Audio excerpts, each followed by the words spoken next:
Hello and welcome to another Raggy's Beer Review. So today we're going over to Welbeck Abbey Brewery, which I went to yesterday, to be fair, for a brewery tour. Picked up a load of beers, as you do. I don't go to any brewery and not pick up beers, unless I'm skint, then fair play. I'm not going to pick up no beers. But yeah, this is Grand Duke. There we go. And this is their rum barrel aged Imperial Stout, rum barrel aged stout at 10%. So there is writing on the back. I ain't got my magnifying glass, and the light this way is really quite bright. The light that way is shockingly dark, and it's really hard to see. Anyway, so we'll read it. This bold style of beer was developed to travel from London to St. Petersburg, surviving months at sea and freezing temperatures. Grand Duke's strong roast character and high alcohol content are typical of the style. However, we have collaborated with our neighbours, Drop Works Rum, I have to remember that when I do the review, to add molasses during fermentation. In addition, this black beer has been aged to perfection in rum barrels to enhance the flavour. Licorice, treacle and dark bitter coffee flavours are at their fore, with an undertone of vanilla sweetness from the wood aging. It sounds absolutely delicious. And it's my Friday night treat. You won't see this beer review on Friday. It'll come up when it comes up. But in the glass that I bought from Welbeck Abbey Brewery 2 years ago, for when I did, I bought 2 beers from Welbeck Abbey Brewery for the Raggy's Beer Festival, 2 mini kegs. So, and they went down an absolute storm as well. And I remember drinking them afterwards as well, as you do. I bought over 600 pints for that night, and I was given some as well. There was a good 600 pints and there was a lot left over. Although people did their best to drink, and other people bought theirs as well. So it was a great night, and there we go.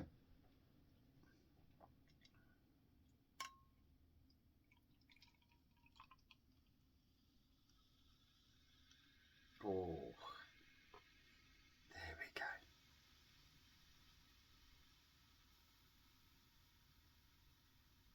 So just fits into the glass.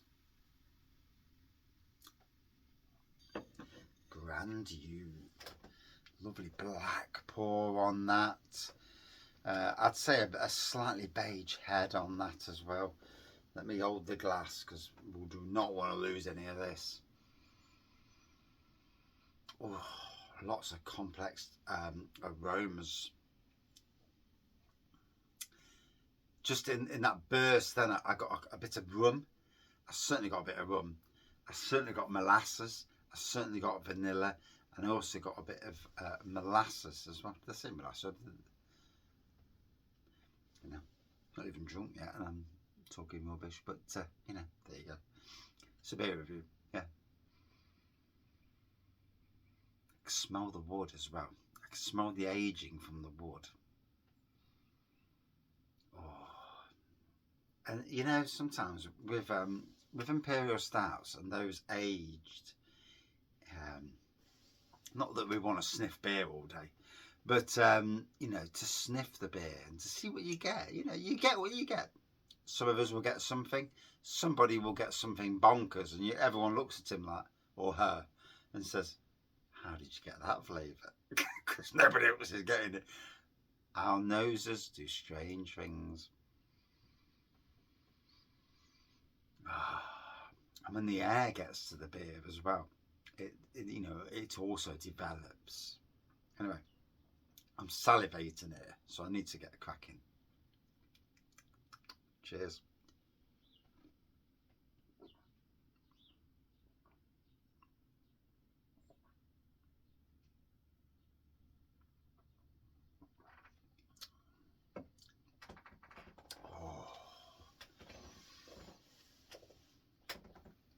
It's room temperature. I do not like drinking Imperial Stouts lower than room temperature. Yes, on keg, places sell them on keg, but it's got to warm up for you to fully appreciate and let the air get to it, to fully appreciate the beer. And maybe I'm wrong, but room temperature is king for me.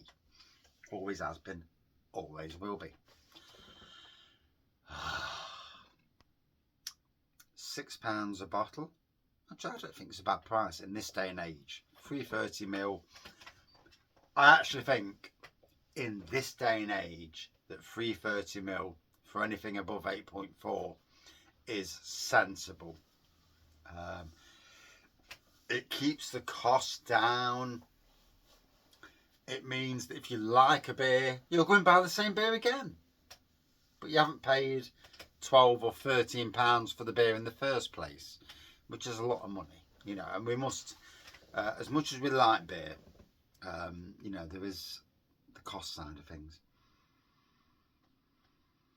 Oh, and I'm actually surprised that they didn't brew it at 8.4. I get why they've done what they've done. 10% is a nice ABV. I'm partial to a 10%. Bless you.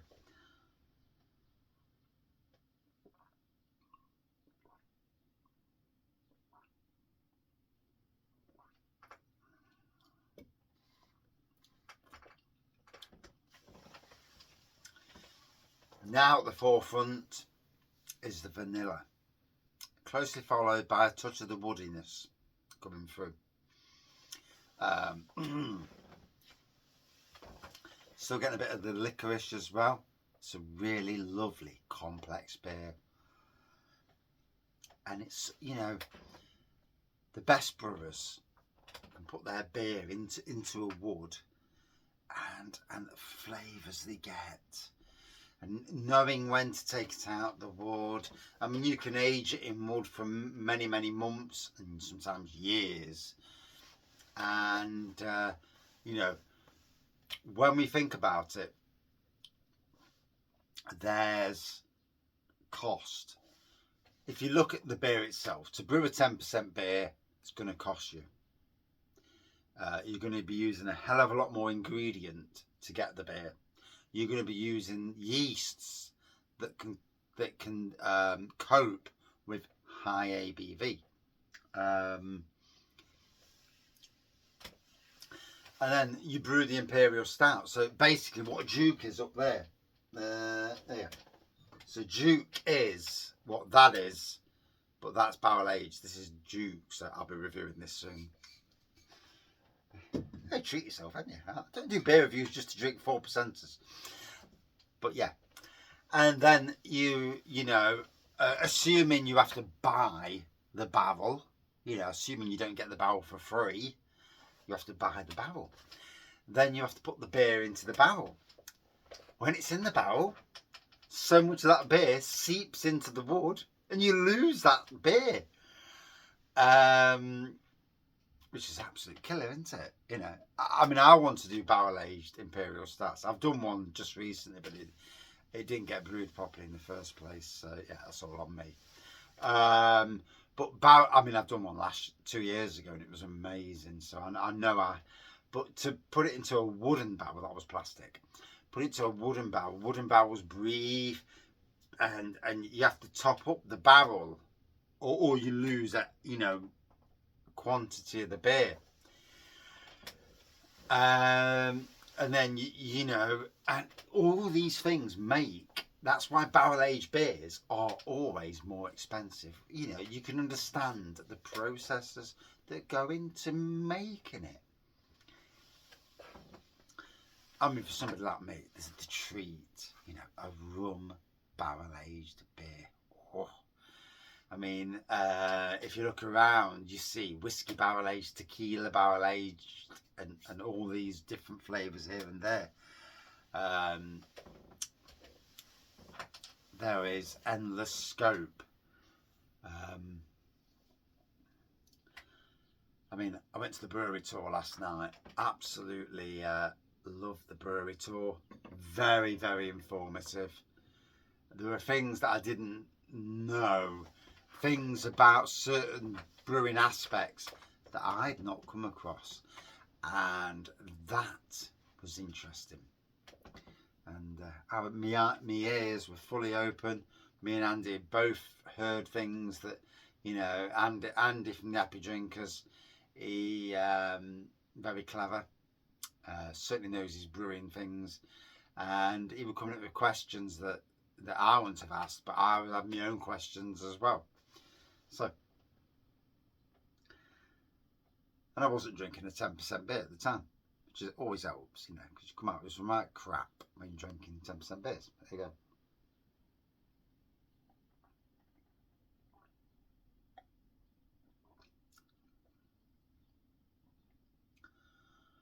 Oh dear.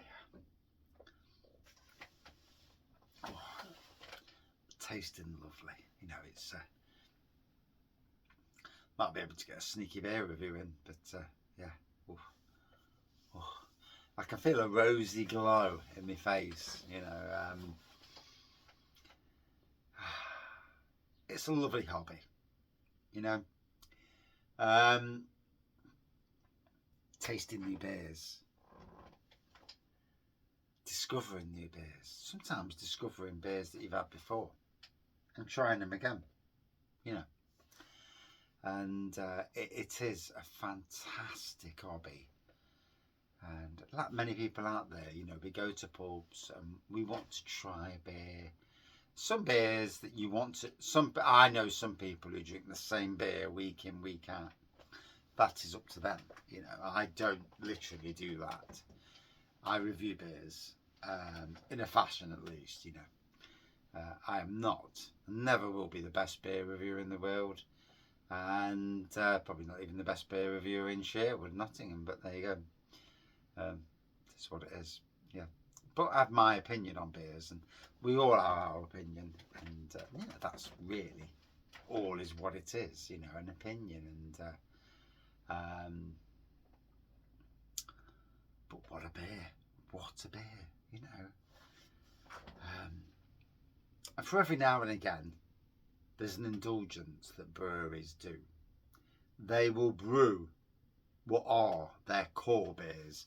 Every brewery has a core beer, a pale ale, maybe, a bitter, a mild, maybe. These days, multiple different versions of pale ales is basically what it is, you know, Auburn ales and things like that. They will brew their beers, and once and again, they'll do an indulgence beer. This is indulgence. This is a beer, and in some ways, it's more for the brewers, you know, just to get the chance to brew something a bit different, a bit bonkers, you know. And I can see that as somebody who home brews himself and has brewed some great beers and has brewed some, yeah, rhymes with white, begins with H and S, and yeah, beers. And yeah, I'm going to brew again in late June, yeah, when it's my birthday. So, couple of beers on the horizon, as you do. But yeah,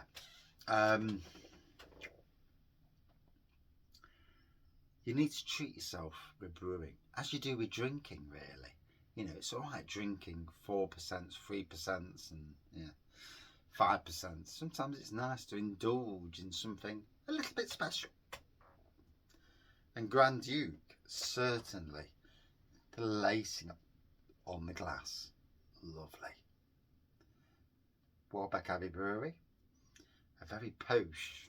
It says it's a nice place.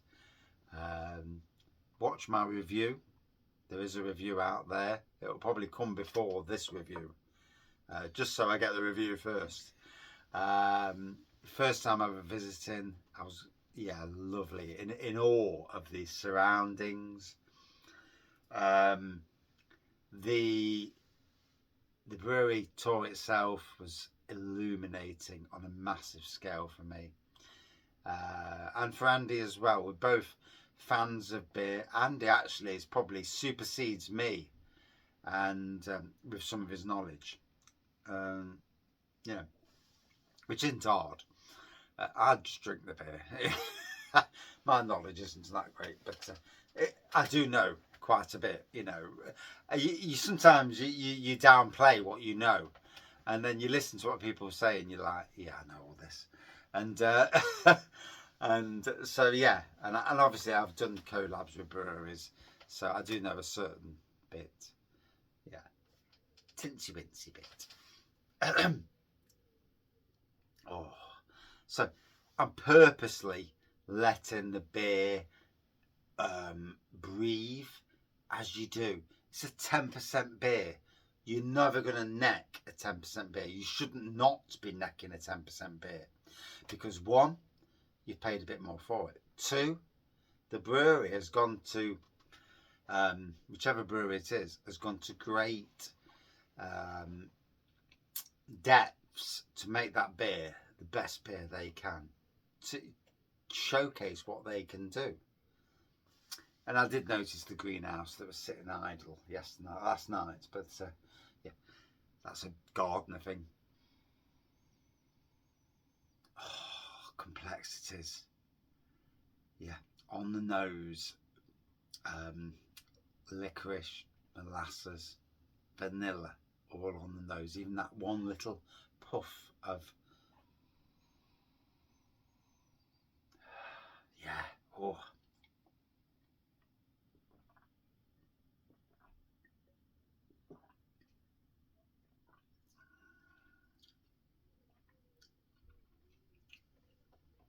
Oh, and that ABV's given me a good kick in. Wow, feeling the ABV. 10%, yeah, it's a good one. Do I have a sneaky beer or do I do another beer review? I think sneaky beer is probably the best port of call. Yes, yeah. Quick sneaky beer up the house. Have me Chinese, Friday night Chinese, as we do.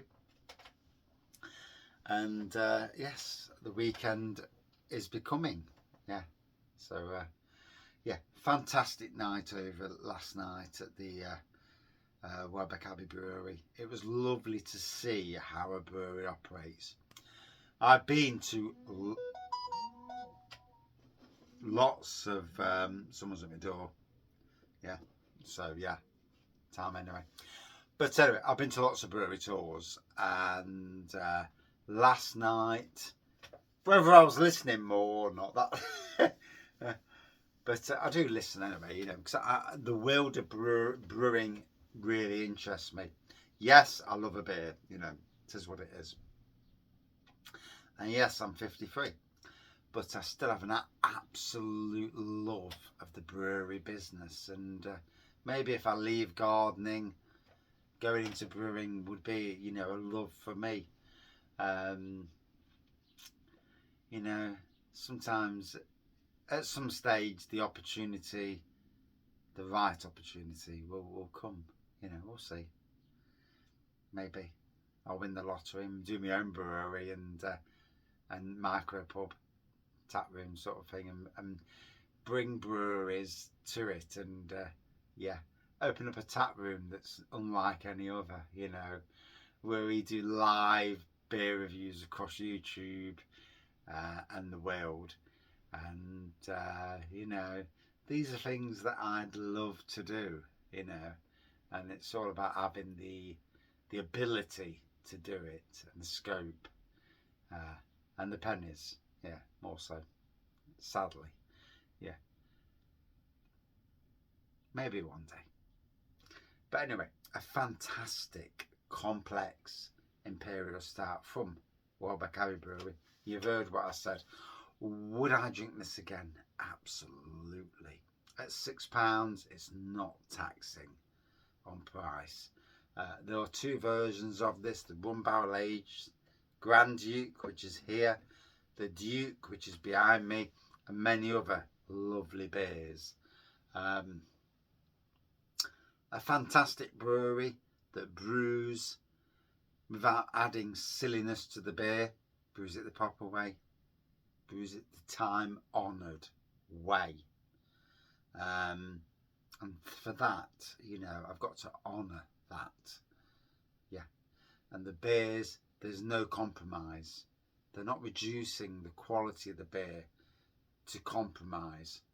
And for that, you know, too many breweries, sadly, are compromising their own beers.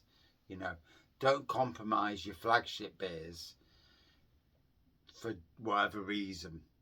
You know, bring out a new beer that is brewed and balanced to perfection for that reason. That's how you should do it. Never ever destroy your brand. But anyway, fantastic beer. Would I drink it again? Absolutely. Out of 5. Good 4.55 out of 5. A very, very nice one barrel aged Imperial Stout.